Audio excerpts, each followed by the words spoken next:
Kami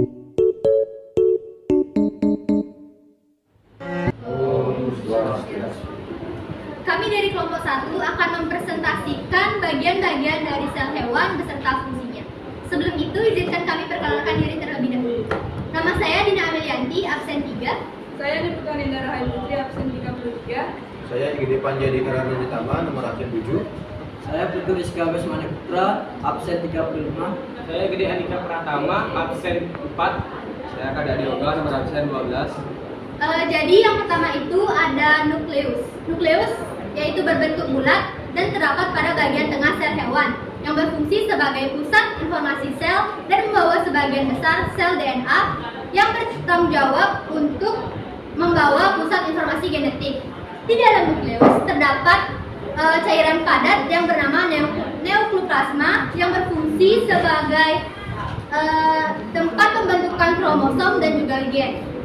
Lalu yang kedua ada nukleolus, yaitu terdapat pada bagian area inti yang berfungsi sebagai tempat pembentukan ribosom dan juga tempat berlangsungnya sintesis RNA.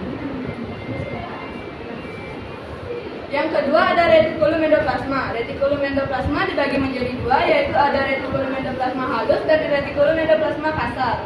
Retikulum endoplasma halus berfungsi sebagai mensintesis lipid dalam sel, metabolisme karbohidrat, menyimpan ion kalsium dan membantu detoksifikasi sel yang berbahaya. Yang kedua ada retikulum endoplasma kasar, berfungsi sebagai sintesis protein dan transportasi zat dalam sel. Retikulum endoplasma kasar dan halus memiliki perbedaan, yaitu pada retikulum endoplasma kasar terdapat bintik-bintik yang disebut dengan ribosom, sedangkan pada retikulum endoplasma halus tidak memiliki ribosom. Baik, selanjutnya kita akan beralih ke membran sel. Membran sel terletak pada bagian luar yang berfungsi untuk melindungi sekaligus membungkus sel. Membran sel juga memiliki fungsi selain membungkus dan juga melindungi, dia juga memiliki fungsi untuk mengatur keluar masuknya zat dan juga menerima rangsangan dari luar. Selanjutnya ada sentriol. Sentriol memiliki bentuk tabung dan juga berada pada sel eukariota. Sentriol ini memiliki fungsi sebagai pembelahan sel dalam bentuk benang spindel dan juga membentuk sel silia dan juga flagella. Selanjutnya ada ribosom. Ribosom terikat dengan retikulum endoplasma kasar atau bisa disebut dengan REK yang memiliki peran sebagai tempat sintesis protein. Selanjutnya ada lisosom. Bagian ini hanya terletak pada sel hewan yang berfungsi untuk menghancurkan substansi yang tidak terpakai dan mendaur ulang sel yang rusak.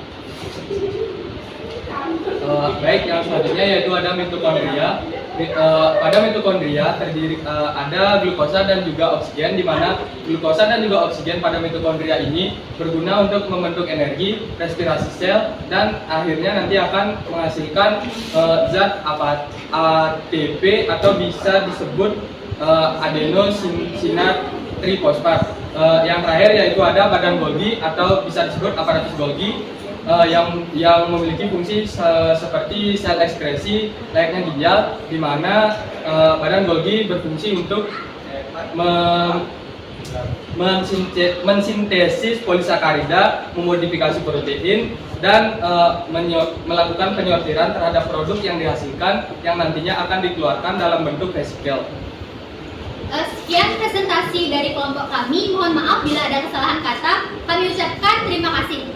Ngaturang para mesanti. Om Santi Santi Santi.